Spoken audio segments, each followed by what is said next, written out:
అందరు నాకు thank you చెప్తున్నారు ఈ ఈవెంట్కి వచ్చినందుకు. నాకు నిజంగా థ్యాంక్ యూ చెప్పక్కర్లేదు. నాకు ఇక్కడ ఉండి మీ సక్సెస్ని సెలబ్రేట్ చేయటం నాకు ఎంతో ఆనందంగా ఉంది. యాక్చువల్లీ రాజేష్ నాకు ట్రైలర్ రిలీజ్ ముందే ఫోన్ చేశాడు. సార్ ఇలా రేపు ట్రైలర్ రిలీజ్ చేస్తున్నాము, రాగెళ్తారా అంటే ఒక వేరే కమిట్మెంట్ వల్ల నేను ఆ ఈవెంట్కి వెళ్ళలేకపోయాను. చాలా బాధపడ్డాను. బికాస్ ఈ సినిమా సక్సెస్ అయిన తర్వాత వచ్చి ప్రమోట్ చేయటం కాదు, సక్సెస్ ముందే అప్పటి నుంచే వీళ్ళతో ఉండి ప్రమోట్ చేయాలని నాకు ఎంతో ఉన్నింది లోపల. బికాస్ నాకు లవ్ స్టోరీస్ అంటే పిచ్చి. అండ్ ఒక టైంలో నిజంగా నాకు భయం వేసింది. కోవిడ్ తర్వాత లవ్ స్టోరీస్ తీయటం, లవ్ స్టోరీస్ రిలీజ్ అవటం చాలా తగ్గిపోతున్నాయి. ఏంటబ్బా ఆడియన్స్ థియేటర్స్కి వెళ్తారా లవ్ స్టోరీస్కి అనేది. అండ్ మెల్లగా మళ్ళీ ఆ ట్రెండ్ స్టార్ట్ అయింది. అండ్ ఈ చెన్నై లవ్ స్టోరీతో మళ్ళీ ఒక కల్ట్ లవ్ స్టోరీ ఇచ్చారు. సో ఇవాళ ఇక్కడ ఉండటం నాకు ఎంతో ఆనందంగా ఉంది. అండ్ అదే కాకుండా మనం నంబర్ ఆఫ్ లవ్ స్టోరీస్ చూసేసాం. ఇద్దరికి పరిచయం మొదలయ్యి పెళ్ళి వరకు ఆ challenges, different reasons, family reasons or caste, religion, ఎన్నో రీజన్స్ వల్ల కాన్ఫ్లిక్ట్స్ రావటం అవన్నీ చూసేసాం. బట్ ఒక పెళ్ళైన తర్వాత స్టోరీ ఏంటి, ఒక హార్ట్ బ్రేక్ అయిన తర్వాత స్టోరీ ఏంటి, ఇలాంటి కాంప్లెక్సిటీస్ ఎన్నో ఉంటాయి అందరిలో. అండ్ ఇవాళ ఉన్న జనరేషన్కి అదే ఎక్కువ కనెక్ట్ అవుతున్నాయి. అండ్ ఒక క్లోజ్డ్ రూమ్లో, ఒక క్లోజ్డ్ డోర్లో ఒక కపుల్కి జరిగే కొన్ని విషయాలు, వాళ్ళ ఇద్దరి మధ్యన హైస్ అండ్ లోస్, ఇలాంటి మూమెంట్స్ ఎవరు క్యాప్చర్ చేయట్లేదు.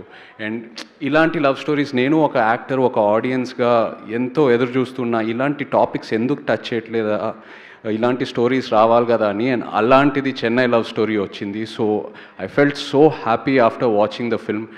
ఎంతో మెచ్యూరిటీ ఉంది ఈ రైటింగ్లో. సాయి రాజేష్ గురించి చెప్పాలంటే వేర్ ఐ వాజ్ రియలీ, నా రెస్పెక్ట్ ఎక్కడ పెరిగిందంటే, ఇంత బ్యూటిఫుల్ స్టోరీ ఉండి తను జస్ట్ ప్యూర్గా ఈ కథ రాసి వేరే ఒక డైరెక్టర్కి, ఒక కొత్త డైరెక్టర్కి ఈ కథ అప్పచెప్పాడు కదా, దట్ ఈస్ అమేజింగ్. అంటే ఎలాంటి ఒక ఇన్సెక్యూరిటీ లేకుండా ఇంత మన కష్టపడి రాసి ఈ స్టోరీతో ట్రావెల్ చేసి ఆ మూమెంట్స్ అంతా డెవలప్ చేసి మైండ్లో వేరే పర్సన్ని ట్రస్ట్ చేసి నువ్వు తీసుకోరా, నువ్వు కూడా ఇంట్రడ్యూస్ అవ్వాలి ఇండస్ట్రీలో, నీకు కూడా ఒక రికగ్నిషన్ రావాలనేది. So Rajesh, really hats off to you for that. And నేను ఇప్పుడే విన్నాను కూడా, బేబీ టైంలో రవి చాలా హెల్ప్ చేశాడని ఎడిట్లో. So really for trusting Ravi and giving him that life. Congratulations Rajesh ఆ విషయంలో. అలాగే టు ద డైరెక్టర్ రవి, ఇలాంటి ఒక మెచ్యూర్ టాపిక్, కాంప్లెక్స్ ఇమోషన్స్, అంటే ఒక ఎక్స్ లవర్, ఒక అమ్మాయి అండ్ ఇంకో అబ్బాయి, ఇలాంటి ఒక ట్రయాంగిల్ సిచ్యువేషన్లో కొన్ని ఈ ఇమోషన్స్ ప్రజెంట్ చేయటం అనేది చాలా గ్రౌండ్ లెవెల్లో ప్రజెంట్ చేశాడు. ఈ ఇమోషన్స్ అందరికీ కమ్యూనికేట్ అయ్యేటట్టు. అండ్ ఆల్ ఆర్టిస్ట్ ఎంత బాగా పర్ఫామ్ చేశారో. So congratulations to you on that Ravi. And of course SKN నిజంగా ఒక సినిమాని గ్రౌండ్ లెవెల్ ఆడియన్స్కి ఎలా తీసుకెళ్లాలో ఎస్కేఎన్కి బాగా తెలుసు. సినిమా తీయటం అనేది ఒకటి, బట్ ఆ కంటెంట్ తీసుకెళ్ళటం అనేది ఇంకో ఒక క్వాలిటీ. అండ్ నాకు తెలుసు తండేల్ టైంలో నాకు ఎంత సపోర్ట్ చేశాడో. ఇన్ఫ్యాక్ట్ నేను చందుతో, వాసుతో అనేవాడిని తండేల్ టైంలో, అరే మన పబ్లిసిటీ, మన సినిమా ఎలా ప్రమోట్ చేయాలనేది ఒకసారి ఎస్కేఎన్ని అడిగి చూద్దాం అనేది. So much he has supported me. Thank you so much. I'm so happy for you SKN. Kiran నిజంగా అప్పుడు ఐ స్టిల్ రిమెంబర్ ఆడియో ఫంక్షన్లో తను ప్రీ రిలీజ్ ఈవెంట్లో తను మాట్లాడిన తర్వాత నేను చాలా ఎమోషనల్ అయిపోయా. స్టేజ్ మీద అసలు ఎక్స్పెక్ట్ చేయలేదు. I got very emotional. ఇంటికి వెళ్ళాక ఆలోచించాను, ఎందుకు ఇలాంటి కష్టాలు వస్తున్నాయని. But today standing here I'm so happy for him. అన్నీ దాటేసి ఒక మెట్టు కాదు, ఎన్నో మెట్లు ఎక్కి పైకి వచ్చాడు యాజ్ అన్ యాక్టర్గా. ఒక బ్రాండ్ పడిపోయింది కిరణ్కి. అండ్ తను ఎంత కష్టపడతాడో తెలుసు. ఇంకా క్యారెక్టర్లోనే ఉన్నాడు. ఆ బ్రేస్లెట్ కూడా అలాగే వేసుకుంటున్నాడు. మామూలుగా ఒక సినిమా రిలీజ్ అయిన తర్వాత ఓకే ఆ సక్సెస్ ఎంజాయ్ చేసి వాట్ నెక్స్ట్ అని వెళ్తూ ఉంటాము. But I know it's still there in his blood. So happy for you Kiran. Wishing you all the best. And Gauri, love స్టోరీతో నాకు నా శేఖర్ కమ్లా గారు లవ్ స్టోరీ సినిమాతో పరిచయం నాకు గౌరీ అంటే అప్పుడు అస్సలు ఎక్స్పెక్ట్ చేయలేదు. She was so quiet. తను ఎంత సిన్సియర్గా వచ్చి she use to do her role and go.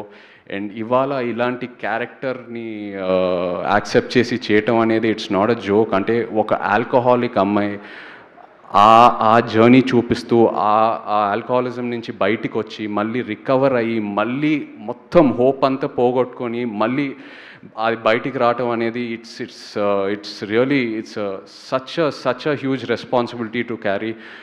So proud of you Gauri. And ప్రతి యాక్టర్కి ఒక సినిమా ఉంటుంది వాళ్ళ కెరియర్లో, that will be the turning point. I think ఈ సినిమా అనేది గౌరీకి ఒక turning point. And I think ఆ సీన్ ఎక్కడైతే గ్రేవ్ యార్డ్లో తను కూర్చొని ఏడుస్తుందో ఇట్ రియలీ నా కంట్లో నీళ్ళు వచ్చేసింది సినిమా చూసేటప్పుడు. అండ్ ఆల్సో కిరణ్ కూడా బీచ్ మీద కూర్చొని అమ్మ ప్రేమ గురించి చెప్తూ ఉంటాడు. అసలు ఆ సీన్లో ఉన్న డైలాగ్స్, తన పర్ఫార్మెన్సు, అదే సినిమాయే కాకుండా రియల్ లైఫ్లో నాకు ఒక ఇన్స్పిరేషన్లా అనిపించింది ఆ సీన్లో ఉన్న content. So hats off to both of you for amazing performances. ఒక్కటి కామన్ విషయం ఏంటంటే ఇక్కడ సాయి రాజేష్ నుంచి అయినా, ఎస్కేఎన్ నుంచి అయినా, కిరణ్ నుంచి అయినా, గౌరీ నుంచి అయినా, వీళ్ళందరూ గ్రౌండ్ లెవెల్ నుంచి వచ్చారు. సింగిల్ స్క్రీన్స్లో ఫస్ట్ డే ఫస్ట్ షో సినిమాలు చూస్తూ ఆ పిచ్చి ప్యాషన్తో మనం కూడా మంచి సినిమాలు తీయాలి, ఎలాంటి బ్యాకింగ్ లేకుండా ఇవాళ ఇండస్ట్రీలోకి వచ్చి ఫైట్ చేసి ఎన్నో ఛాలెంజెస్ ఎదిరించి ఫైట్ చేసి వచ్చి ఇలాంటి సక్సెస్ఫుల్ మూవీస్ తీస్తున్నారు. It is a huge inspiration for me. And నాకే కాదు, ఎంతోమంది న్యూ కమర్స్కి, ఎంతోమంది యునో ఒక ఫ్యామిలీ బ్యాక్గ్రౌండ్ లేకుండా కంప్లీట్ న్యూ కమర్స్కి వీళ్ళు ఒక inspiration. So really hats off to all of you for that. ఒక పోస్టర్ మీద ఒక కలెక్షన్ నంబర్ వేయటం కంటే ఇది నిజమైన success. What Dev done today, ఇది నిజమైన success. And also producer Dheeraj, really hats of. The kind of subjects మీరు చూస్ చేసి ముందు పెడుతున్నారు ఆడియన్స్ ముందు. Really wishing you the best. And Mani Sharma garu, thank you so much అండి. ఆ గుర్తుందా పాటతోనే ఇంకా నేను అరెస్ట్ అయిపోయాను. అండ్ సినిమా స్టార్టింగ్ ముందు మీ టైటిల్ కార్డ్ పడింది మ్యూజికల్ బ్రహ్మ మణి శర్మ గారు. Was so happy to see that. ఇవాళ ఉన్న ట్రెండ్లో ఎలక్ట్రానిక్ మ్యూజిక్, ఫ్యూజన్, ఎన్నెన్నో కొత్త ట్రెండ్స్ వస్తున్నాయండి. బట్ ఆ క్లాసిక్ సింఫనీ, అలాంటి ఆర్కెస్ట్రేషన్ విని ఎన్నాళ్ళైంది. And I felt so happy hearing it. And అలాగే అనంత్ శ్రీరామ్, మన జర్నీ ఏమాయ చేసావేతో మొదలైంది. So happy for you too. Thank you all so much. In fact ఇంతకుముందే వింటూ ఉన్నాను సీడెడ్లో ఈ సినిమా ఇంత కలెక్ట్ చేస్తుంది అనేది. సీడెడ్లో ఒక లవ్ స్టోరీ ఈ నంబర్స్ కలెక్ట్ చేస్తుందంటే that is truly amazing. Thank you so much for to the audience. మామూలుగా సీడెడ్లో మనకి ఇన్ని ఫైట్స్ ఉండాలి, ఇలాంటి ఒక కమర్షియల్ ఎలిమెంట్ ఉండాలి, అలాంటి సబ్జెక్ట్సే ఎక్కువ అక్కడ ఆడతాయి. బట్ ఒక లవ్ స్టోరీ అక్కడ ఆడుతుందంటే it's really they've really gone places. ఈ వచ్చే వీకెండ్ కూడా కలెక్షన్స్ అద్భుతంగా ఉంటాయి. I'd like to wish this team all the very best. And మీరు ఎప్పుడు నన్ను ఏది రిక్వెస్ట్ చేయక్కర్లేదు. I'm always there for you guys. Your hard work inspires me. Thank you so much. Thank you Chaitanya garu, thank you so much. And next మీ movie update, next content ఎప్పుడు రాబోతుంది? SKN గారు ఇస్తారు మూవీ అప్డేట్. ఎస్కేఎన్ గారు ఇస్తారా? Thank you so much Chaitanya garu. Thank you so much for gracing our event today. Yes, so Chennai love story July 24వ తారీఖున release